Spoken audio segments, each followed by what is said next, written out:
Thank you, listeners, for joining us. Today's edition of Elko Live here on KELK brings together a group of professionals from our community and people who can help us better understand and navigate today's ever-changing world that is sometimes very complicated. And today we have a guest, an Elko woman, who is going to share a story of surviving an ordeal at her high school in 1992. Now, the theme today is surviving these kinds of tragedies, mass shootings. People can experience PTSD, and that can last for decades. It can even last for a lifetime.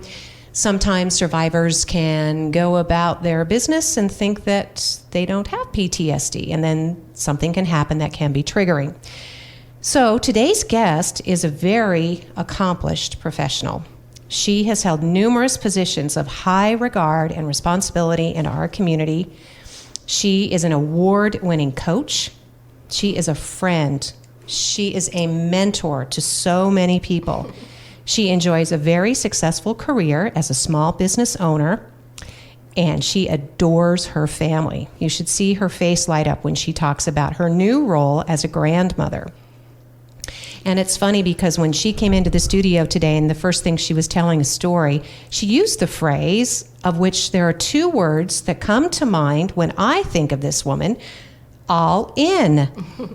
Jennifer Sprout is our guest today. Jennifer, we welcome you. We are so appreciative that you're here today.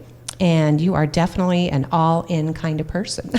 Thanks, Lori. That was a very nice introduction. Well, thank you. We've been friends for a long time. Long time. And your contributions and that of your family to the community are just, you have an amazing legacy and all the various ways that you've shared and loved and lived. And here we're on this doorstep of this other opportunity today. I had remembered years ago that Jennifer had mentioned that she had been in a school shooting in California.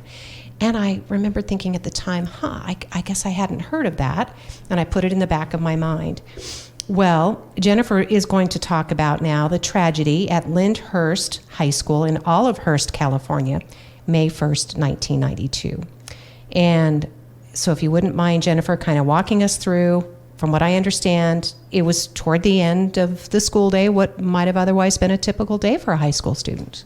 Yeah, so you had mentioned it's May 1st, 1992. I cannot believe it's been over 30 years. It's kind of crazy to think about that. But I was actually in the library with some friends, and during this time, you had the LA riots going at the same time, right? So we were in the library, and we heard what we thought was fireworks going off, and it sounded like it was hitting the lockers. And so at that time, the librarian had run out the front door where a group of us there was 8 or 9 of us over in this one corner where we really couldn't get out. So we ended up getting into this little bitty utility closet and closed the door, and we were in there it had to be at least 2 to 3 hours we were inside there. And then Noah, another one of our students. So how the room is set up is the library didn't have a ceiling on it, and then the upstairs rooms were all open, how the building was set up. It's since changed since then, but so Eric Houston, who was the shooter and held us hostage, he was up and he had the hostages up in that room. Well, Noah, so he had put people in lookout stations. Noah, we had to crack the door. We couldn't breathe anymore. The room was just so stuffy.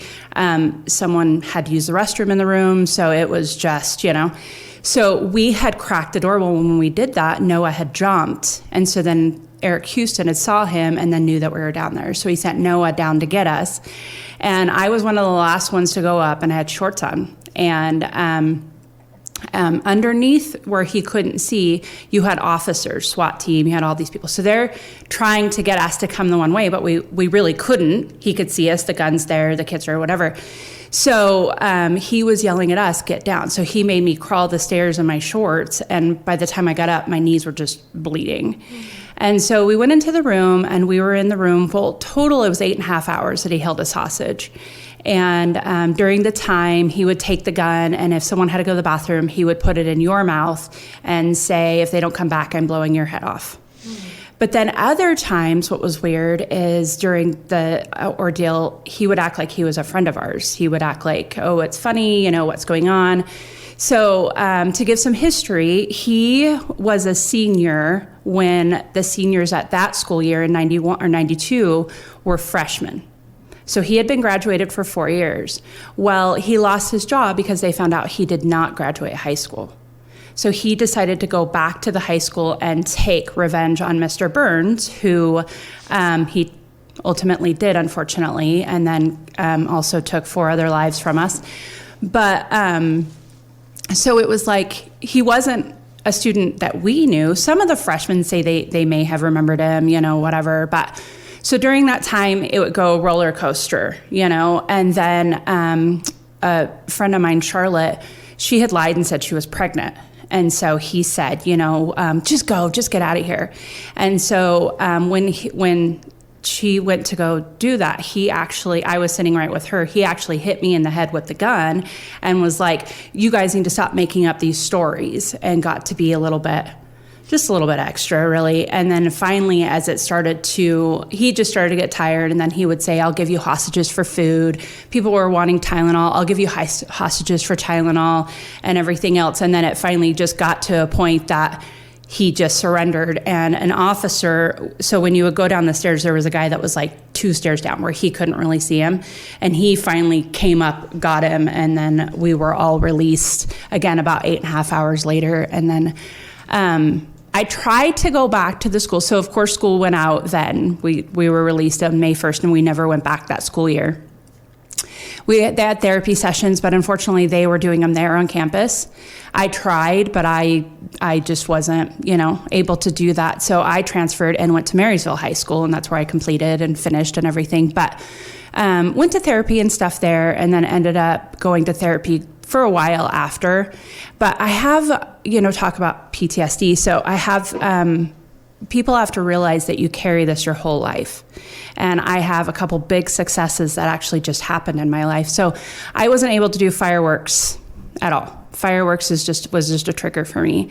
And about 5 years ago, I thought, I think I can do it. I think I've been feeling good. We went and watched them on the lake once, and I was so far away, so I felt really good.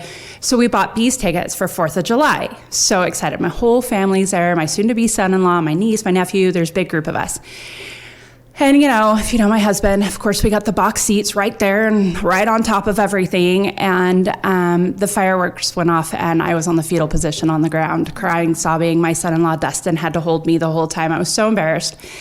And I was like, gosh, having this still hold over me, never been around guns. I had, always do that when we would do the Sherman dinner. People would always auction them off, and Billy would always take care of it. I never had to do that piece of it. One of my old bosses had a gun at an office once, and I walked around to go into his office and talk, and I hit the ground. Like it stays with you for so long. But my success story I want to tell, the timing is so great. So fortunately enough, I'm working with the Elko Police Department, and Chief Troughton and his officers are absolutely amazing. And so we're doing this campaign, and I really wanted to be a part of capturing the videography and the photos and everything when we were doing this. And I'm like, I really want to do this. I want my mind to know that I'm in a safe space, and not have this fear holding over me any longer. So actually, I went out with the SWAT team last month and went through the simulation. Did I have a little bit? Yes, of course I did, but my cousin was right with me, and I would go in the car every once in a while, just get and push myself back out. But true success. And they were doing, it wasn't live ammo, of course, but they were firing stuff off and doing the little bomb things and stuff. And I felt, oh my gosh, I feel so good that I was able to actually do this, and today is actually the first time publicly I've ever talked about it. And so I had to thank you guys for calling. And when I saw the thing at UNLV, whenever I see those, I turn off immediately. I don't follow news anymore. It's too triggering for me, and nightmares and silliness. So I shouldn't say silliness. It's just my own way of handling it. But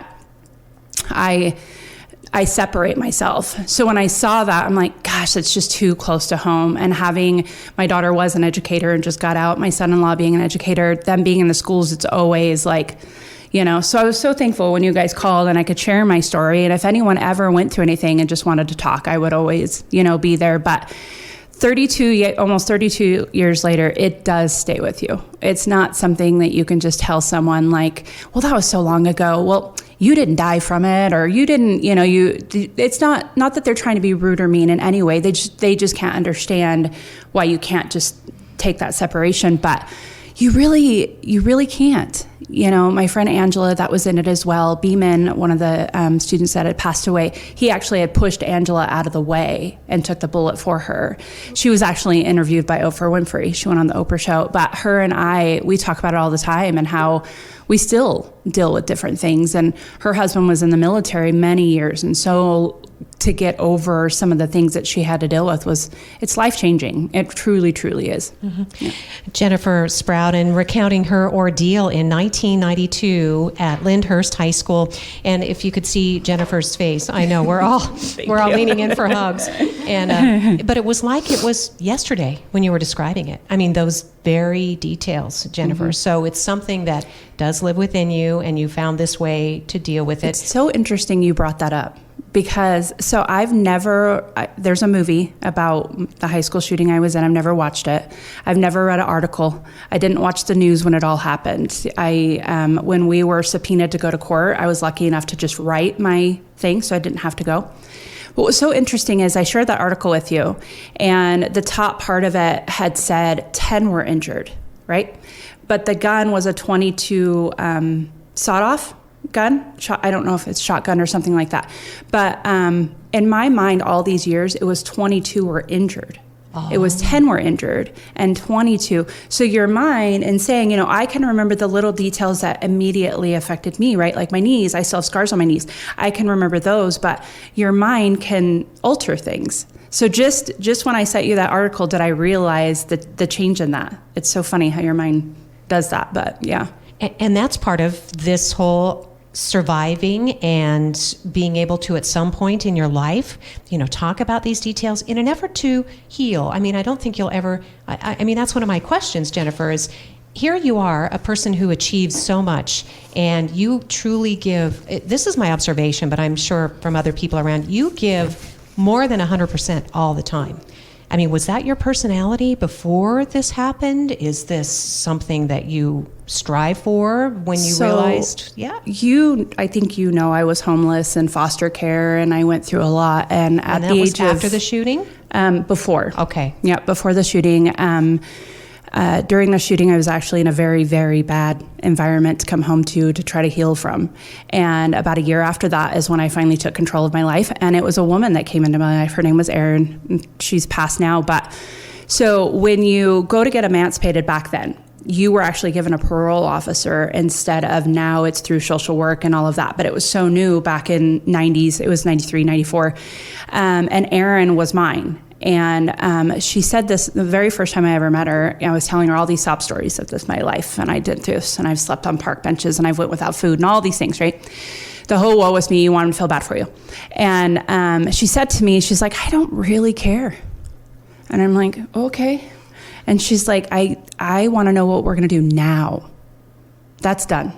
So what are we going to do now? Mm-hmm. And that was life-changing for me. So I don't have bad days. Mm-hmm. I might have a bad moment. I spill coffee here and there, right? But I don't allow myself to have bad days. I want to live life. I want to live fullest. I want the people around me to feel warmth and love and care and want to do more and whatever. And it's just been a choice I have made in my life to try to be that for others and myself, of course.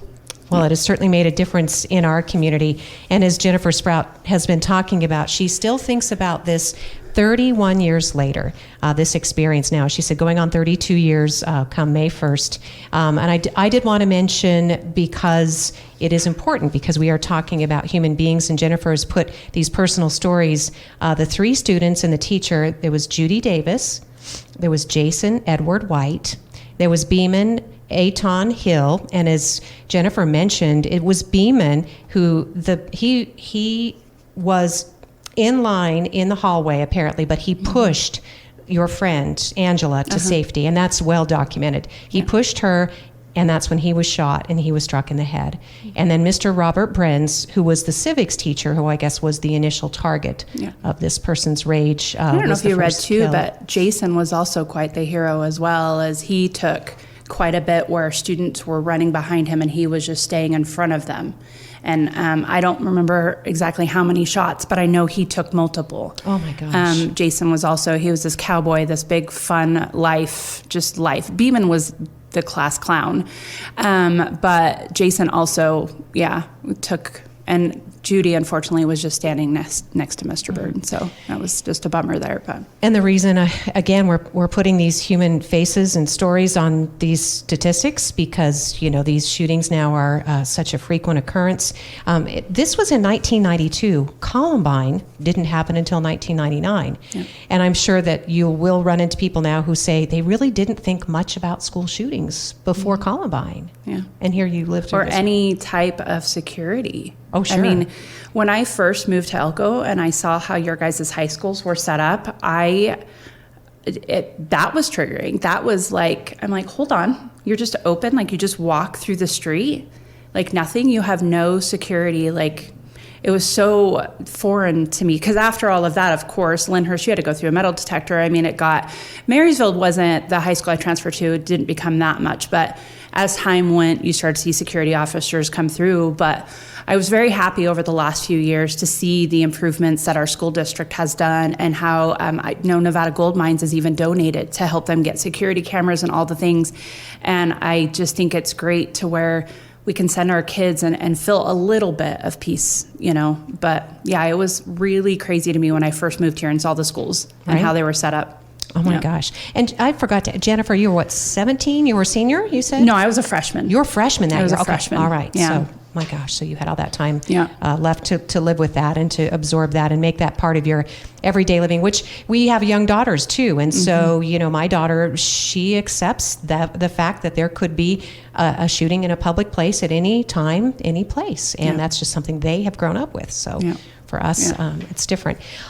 I do want to roll in Oscar Sida, who is GBC Human Services Professor, licensed certified counselor, because Oscar is standing by, and I believe, Oscar, hopefully you can hear us okay. You're there in Pahrump, is that right?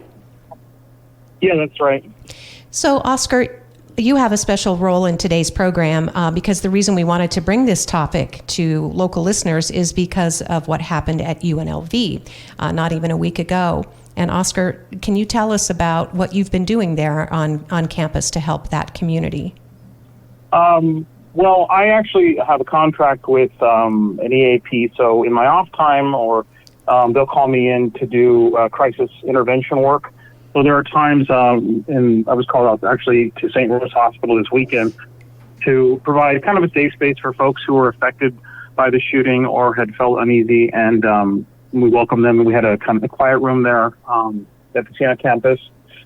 And, got to talk to a few folks, and really we just work on stabilization, making sure that if they aren't stable, that we refer them to providers that can help continuation of care. I did want to mention, as Jennifer was sharing her story, and, we had talked about this earlier, Laura, the symptoms of post-traumatic stress disorder and what that looks like. Following any kind of events like this, and it can even be something as normal as a car accident, but these mass shootings and similar events like that, folks will have really strong reactions within 4 domains. Intrusive memories, so kind of reliving the experience, avoidance, trying not to think about it, or places or things that remind them of that. The negative changes in how they think and their moods overall, and then physical changes and emotional reactions that being startled easily, kind of being hypervigilant, on guard for danger, and also sometimes folks will overindulge in alcohol or drug use, and these are normal stress reactions from an event like that. If they persist over time, let's say over 30 days, 45 days, then you might have what we would diagnose as post-traumatic stress disorder. Underneath 30 days, you would have what we call acute stress reaction, which is a normal reaction to that kind of stuff. So it takes a few days, sometimes a couple of weeks, for folks to come back to their baseline. And I think it's important that folks know this, because they might think, oh no, now I have PTSD for the rest of my life, which might be true, but it isn't more than likely, you're having an acute stress reaction, which is fine. And you can, mitigate those symptoms through just your normal everyday functioning, get back to the gym, go to work, process your feelings with friends and family. And then if you notice things over time either getting worse or those feelings are persistent and those symptoms are constant, then you might want to seek out professional help from a provider like yourself. Well, Oscar, thank you for describing that. Obviously, there's a lot of hope in that statement, and there's a significant response that we can all make as a community to support people who have undergone tragedy. And I was thinking about, is guilt a typical response to being a survivor? Yeah, survivor guilt can be. I think we all think about it. UNLV is my alma mater.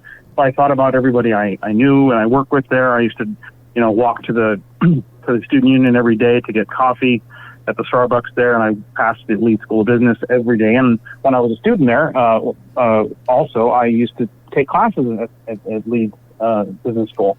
So yeah, I thought about that. I felt, there's always these questions in our minds, like why these folks and not me, or something along the lines of that kind of thinking. Of course, I dismissed it, and wanted to, so it's not about me, and kind of focus on what I could do to help. And luckily, I was in a position where I could do something, which actually makes me feel, that my work is meaningful, that I could at least serve the community in that capacity.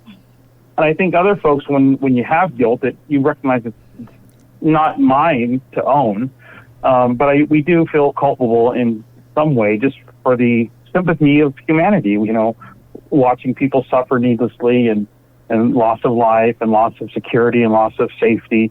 And so I think in general, it's a form of compassion, and we can find ways to direct that in a positive way. So what can I do with this feeling of unease and guilt? Can I go volunteer at an organization that might help folks that are recovering from PTSD? Is there something I can do in the community? Can I just be kind and more, compassionate in my everyday living? Things like that can go a long way, and it does restore safety and security to our communities through a collective effort. Oscar, thank you. And I wanted to turn to Jennifer because I literally saw her leaning into that conversation. Does that feel like you? Because you do give so much. You are generous, you are positive, you are a loving, supportive person. Thank you. But I actually wasn't thinking about me. I was thinking about some of the teachers that reached out after.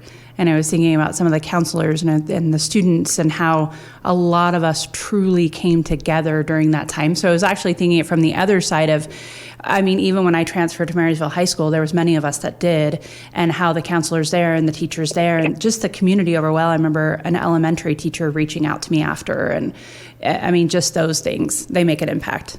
Oh, yeah. Thank you, Jennifer. Well, I wanted to now include Gail Rappa in the conversation. Gail has been waiting patiently, but it's what she often does as working hard behind the scenes to coordinate these efforts. She's the mental health coordinator, literally, at Great Basin College. And Gail, you were among the first to respond when the shooting happened at UNLV to the local community. And so I wanted to give you the chance to talk about that and what we can do for each other, as Jennifer just suggested. Oh, thanks so much, Lori, and thank you so much, Jennifer, for sharing your story. What a amazing thing that you're willing to do that, and what an honor for us to kind of be here as a witness. So thank you.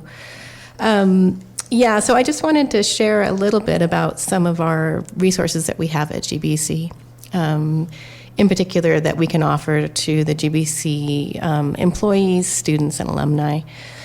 Because when something like this happens in our NSHE family, the Nevada System of Education, we are all so interconnected.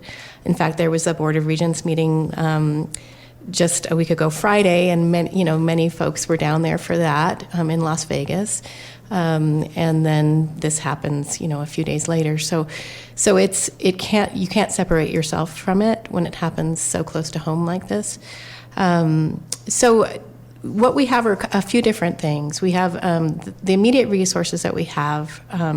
What I want to talk about, what we're really excited about because we just launched this, is Better Mind for students. So GBC students, especially right now, and with finals and holidays coming up, but also whenever there's a school shooting, whether it's a college or high school, it's really triggering for kids. For not just kids. I mean, our GBC students are across the board. It's triggering for students when it happens in that setting. So Better Mind offers. We're able to offer free telehealth services for enrolled GBC students, and that's an amazing thing that they can take advantage of. They can get 3 credits, so each session is 1 credit. They can get 3 credits a semester, plus an additional well-being workshop that is also led by a licensed therapist through Better Mind. And some fantastic topics that they have. Better Mind is an organization that's just geared towards telehealth for colleges. So their topics for their well-being workshops are really geared towards exactly what our students are going through right now, which is the stress of finals, the stress of, balancing work and life, all the different things that happened, and again, this time of year is amped up because of the holidays too. So that's available right now, and they can self-enroll. It's completely confidential. The only person that knows about it is that they've registered is myself, and that's just because I have to track credits. No one else knows. Their teachers don't know. Their fellow classmates don't know.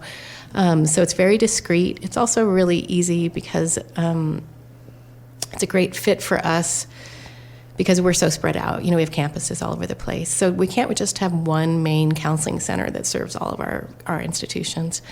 So this is a really fantastic way. It's for after hours, it's for weekends. They can schedule anytime. So that's a fantastic resource that we have available. The other 2 resources that we have and that were funded, and the Better Mind was funded in part by the SAMHSA, the Substance Abuse and Mental Health grant that NSHE got that GBC applied for. But it was also funded locally by the Elko Federal Credit Union. So we want to give them a shout out because they really support and see the need for local mental health resources. So we're really grateful for that. The other couple things that we are offering funded through the SAMHSA grant are trainings, and again, these are available to the trainings are available to GBC students, employees, and alumni. So a little bit broader, and actually, Oscar and Dr. Wentz Muniz, who's another of our wonderful human services instructors down in Pahrump, who's also a licensed therapist. They lead the mental health first aid trainings. So we've done, we did 14 this past year. We've got 3 more offered in the spring of 2024. We have already trained over 186 people, and it's through NSHE wide. So because Oscar and Gerardo are able to offer it via Zoom, we're the only institution that's doing that. And so folks from all over who want to attend these trainings can do it even if they can't get to Elko. So folks that fit into that category of either student, employee, or alumni for GBC or any NSHE institution, they can find it on our website. They can contact me directly, lots of ways. The other 2 trainings, there's one that's LivingWorks. It's just called LivingWorks Start. It's in 90 minutes, self-guided, and that's about suicide prevention.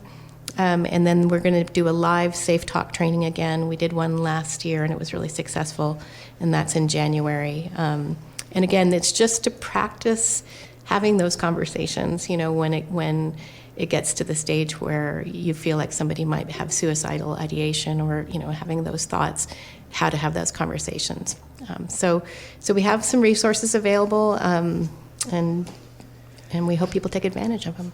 Oh, Gail, thank you very much. Gail Rappa is coordinating all these mental health outreach efforts, the education, the training. Sometimes there are special events like the drumming circle that you feature. Yeah, at our Elko campus, the 3rd Friday of every month, we have a drum circle. We partner with Zero Suicides to continue that after a drumming event that was really successful. And again, it's about building community. It's about knowing that you have a safe place to just be. We have some folks that just show up in color with the mental health first aid coloring sheets. They don't want to drum, but they just want to be there in community, and that's really what we're trying to encourage. All right, that'll be in the Leonard Center for Student Life, right there in the heart of the campus. Yeah. Okay. Well, as we draw this program to a close today, again, I cannot thank Jennifer Sprout enough for trusting, us with her story, and something that she has carried with her now for 31 years. And I guess, Jennifer, I would leave the last word with you in that, what would you want your children and your grandchildren, now your granddaughter, to know about your experience, I guess, going forward? I'm not normally speechless, as most people know, but that's a great question. I think just not letting it define me. It might have taken me a lot of years to fully take charge back of some of the things that I felt was holding me back, but not letting it define you. Anything that happens in your life, to choose a positivity path, choose something that makes life better, makes others better. Well, we get to give you a plug for your business, which is super cool. Tell us about that. Oh, so Stanfield Consulting, which I'm not the owner of. You mentioned at the beginning, my cousin is actually the owner. Saying that I work for her is weird to me, but I do. So we we do small business services, helping small businesses. When I ran the Chamber of Commerce, my favorite part was going into a business and just helping them be successful.